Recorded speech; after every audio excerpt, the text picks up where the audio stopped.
ان کے لیے نون لیگ کوئی آپشن نہیں ہے اسٹیبلشمنٹ کے لیے، اور اسٹیبلشمنٹ کی مدد کے بغیر ہو نہیں سکتا، کوئی تبدیلی نہیں آ سکتی۔ مجھے بھی تھوڑی دیر پہلے کسی نے کہا 48 گھنٹے میں تبدیلی متوقع ہے، میں نے کہا 48 گھنٹے میں تو نہیں ہو سکتی۔ ٹھیک ہے، نون لیگ الیکشن کے لیے، اگلے الیکشن کے لیے اگر نون لیگ یہ گارنٹی مانگ رہی ہے کہ بہت فیئر اور فری الیکشن ہوں گے، تو بالکل ٹھیک بات ہے، بالکل فری اور فیئر الیکشن ہونے چاہیے۔ یہ بگننگ تو یہیں سے ہوتی ہے۔ ٹھیک، اگرچہ صرف الیکشن کافی نہیں ہے، بلدیاتی ادارے ضروری ہیں، سول اداروں کو بااختیار بنانا ضروری ہے۔ اب بلدیات کو تو اختیار دیتے نہیں، سارے اختیار اپنے گھر پہ رکھ لیتے ہیں۔ بات ہمیشہ بلدیات کی کرتے ہیں، مگر اور نچلی سطح پہ اختیارات، آپ عدلیہ کو کام کرنے دیتے نہیں، آپ سول سروس کو پورا تحفظ نہیں دیتے۔ سول سروس اور پولیس کو پوری طرح آزاد ہونا چاہیے قانون کے دائرے میں، یعنی جب وہ قانون کے خلاف ورزی کریں تو سخت بات پرس ہونی چاہیے، لیکن یہ ہے کہ اب آپ ان کو تحفظ نہیں ہے، جس کو جب چاہیں نچلے گریڈ کے افسر کو اوپر لگا دیں، اوپر والے کو۔ خان صاحب کے دور میں خاص علاقے کے افسر مسلط ہیں اور وہ ایک گروپ بن گئے ہیں، اور اب وہ طرح طرح کی افواہیں اور عجیب و غریب باتیں سننے میں ان کے بارے میں آتی ہیں۔ تو ایک طریقہ یہ ہوتا ہے ایسے موقع پہ، بھٹو صاحب نے کیا کیا تھا، مصطفیٰ کھر کو ہٹایا، ملک معراج خالد کو لگا دیا، حنیف رامے کو لگا دیا۔ باقی مجھے یاد ہے کہ شادی تقریب میں دونوں آئے، حنیف رامے اور مصطفیٰ کھر، تو بہت ان میں اس وقت مطلب کشیدگی تھی سخت، اور دونوں بڑے تن کے چل رہے تھے۔ تو آغا شورش کشمیری مرحوم زندہ تھے، وہ ایسا کوئی موقع ہاتھ سے جانا نہیں دیتے، تو انہوں نے اونچی آواز میں کہا اے نا تعارف ہی کرا دے ایک دوسرے نال۔ تو وہ پھر صادق قریشی کو لگا دیا، مطلب یہ کہ وزیر اعلیٰ ٹھیک کام نہیں کر رہا ہے۔ صحیح۔ بائی دی وے یہاں وہ رضا باقر صاحب، جی رضا باقر صاحب، گورنر اسٹیٹ بینک، اب ان کے خلاف ایک مہم شروع ہو گئی ہے۔ تو ہارون صاحب وہ اپولوجائز کر لینا اپنی سٹیٹمنٹ کے اوپر۔ نہیں، سٹیٹمنٹ تو انہوں نے دی، ہم نے بھی کہا کہ کوئی موضوع سٹیٹمنٹ انہوں نے نہیں دی ہے۔ دیکھیے جوان آدمی ہیں، باہر رہے ہیں، پھر باہر چلے جائیں گے۔ پبلک سینٹیمنٹ سے یہ جو میں نے کل بھی آپ سے عرض کیا تھا، یہ جو ٹاپ اسپیشلسٹ ہیں، وہ پبلک سینٹیمنٹ کا کوئی اندازہ نہیں ہوتا۔ حتیٰ کہ صدر غلام اسحاق خان صاحب سے میں نے کہا تھا، انہوں نے کہا کہاں مجھ سے غلطی ہوئی؟ میں نے کہا آپ پبلک سینٹیمنٹ کی کوئی پرواہ نہیں، آپ نے جب وزارت کا حلف لے لیا اس سے، زرداری صاحب سے، تو ظاہر ہے تو وہ ساری کمپین تو اتنے سال زرداری کے خلاف بلڈ ہوئی تھی کہ انہوں نے کرپشن کے ان پہ الزامات بڑے سنگین تھے، تو ظاہر ہے اس سے لوگ بڑے بددل ہوئے اور اس سے آپ کے مخالفین کو فائدہ پہنچا۔ صحیح ہے۔ لیکن کہے مصر کو تباہ کر دیا، اس نے کیا تباہ کر دیا مصر کو؟ مصر کے لیے جو پالیسی تھی وہ رضا باقر نے بنائی تھی، وہ تو IMF نے بنائی تھی نا۔ رضا باقر کو وہاں کس لیے بھیجا گیا؟ اب ان کا افسر تھا مانیٹرنگ کے لیے بھیجا گیا۔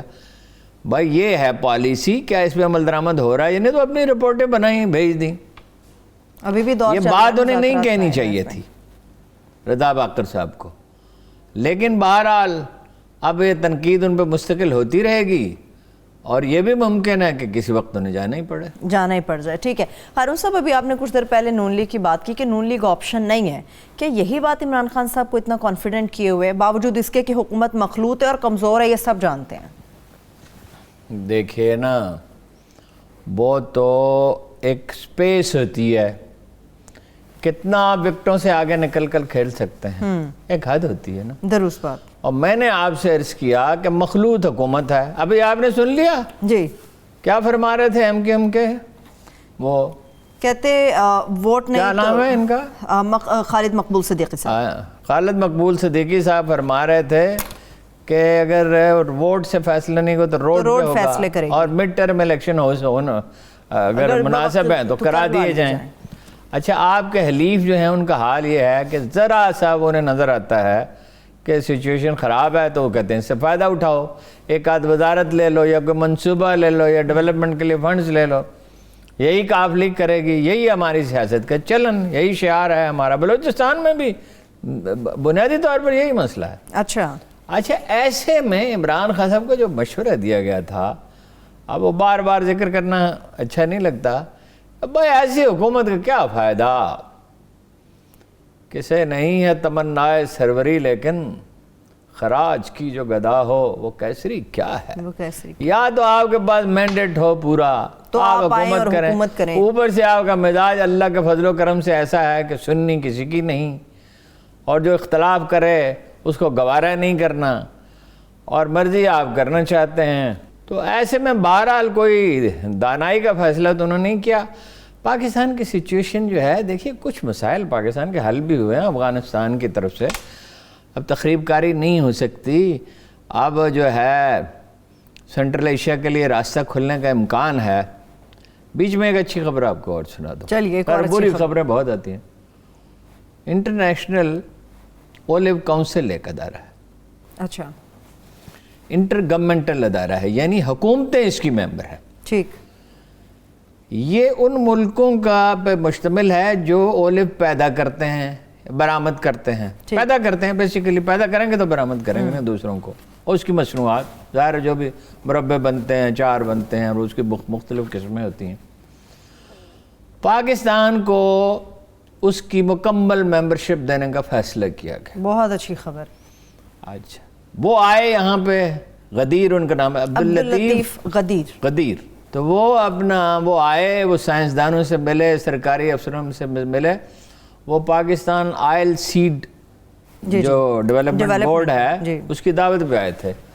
تو میرا پاکستان ریسرچ کونسل کے، ایگریکلچر ریسرچ کونسل کے لوگوں سے بھی ملے، اور وہ دیکھے انہوں نے جا کے، باغات بھی دیکھے، عام لوگوں سے بھی ملے، اور بڑی مسرت کا اظہار کیا. اور یہ کہا کہ پاکستان کا پوٹینشیل تو اتنا ہے کہ نہ صرف خود اولیو پیدا اپنی ضروریات پوری کر سکتا ہے، اس کا پوٹینشیل یہ ہے برآمد بھی کر سکتا ہے.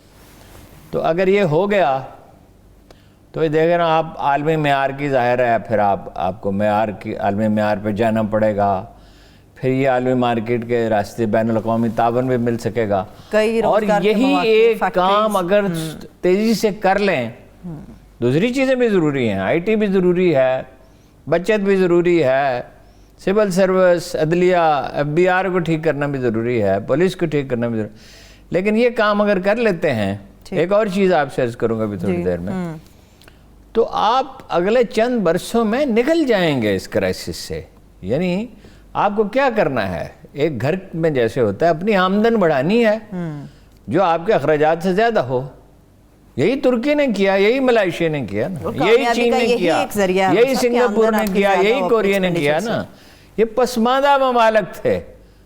کوریا والے ہمارا پہلا جو 5 سالہ منصوبہ تھا وہ لے کر گئے تھے، ایوب خان نے بنایا تھا. اور آج دیکھیں دونوں کی پوزیشن کہاں ہے پاکستان. ہمیں ایک دوسرے سے فرصت ہو، ایک دوسرے کی تحقیر اور تذلیل سے فرصت ہو تو ہم کوئی کام کریں نا. لڑتے لڑتے ہو گئے گم، ایک کی چونچ اور ایک کی دم. ٹھیک ہے ہارون صاحب، اس میں کتنا فائدہ ہے ہماری معیشت کو؟ جیسے آپ نے پہلے پام آئل کے بارے میں بتایا تھا، پام ٹریز ہونے چاہیے. پام آئل تو ابھی ابتدائی مرحلے میں ہے نا. اس کا کتنا فائدہ جس اولیو کونسل کی آپ بات کریں اگر پاکستانی سطح پر بھی نہیں، فوری نہیں ہے فائدہ. یہ ان چیزوں کا کوئی فائدہ امیجیٹ نہیں ہوتا. یہ ایک راستہ ہے. ہمیں دیکھیے نا، ہم یہاں سے ملتان جاتے تھے، 6 گھنٹے اس میں لگتے تھے، ایک موٹر وے بن گئی جی. اب آپ 3 گھنٹے میں پہنچتے ہیں، اور آپ بالکل ذرا سے بھی تھکے ہوئے نہیں ہوتے. اتنا بھی نہیں جتنا رائے بنڈ روڈ سے لاہور میں شاہدرہ جائیں، یا کراچی میں ایک کونے سے دوسرے کونے تک جائیں تو جتنا آپ تھک جاتے ہیں، اتنا بھی نہیں سڑک ہموار. یہ آپ کے لیے ایک راستہ، قدرت ہمیشہ اپرچونٹیز دیتی ہے، انڈیویجولز کو بھی، قوموں کو بھی. ابھی ہم پہ ہے، ہم اس پہ کتنا فائدہ اٹھاتے ہیں. آئی ٹی کا بہت سا وقت ہم نے قیمتی ضائع کر دیے، 25-30 برس ضائع کر دیے، اور ابھی بھی اس پہ توجہ نہیں ہے. اب بھی اس پہ کوئی پوری رفتار سے کام نہیں ہو رہا ہے. جب دنیا بدلتی ہے، ٹیکنالوجیز بدلتی ہیں، آپ کو اس کے ساتھ ہم آہنگ ہونا ہوتا ہے. ٹھیک ہے نا. انڈیا نہیں ہو سکا، اب چین اس پہ سر پہ سوار ہے، اب وہ رو رہے ہیں. میں دیکھتا ہوں، یعنی ان بڑے اچھے مبصر ہیں، ان کے ویلاگ تقریباً روزانہ دیکھتا ہوں. اب وہ رو رہے ہیں کہ ہم بہت پیچھے رہ گئے. اور ہماری تو قدرت نے بڑی مدد کی افغانستان میں، جان چھوٹ گئی انڈیا سے، اور چین جیسا حلیف آپ کو مل گیا ہے. لیکن خود بھی تو ہاتھ پاؤں ہلائیں گے تو تبھی کچھ ہوگا نا.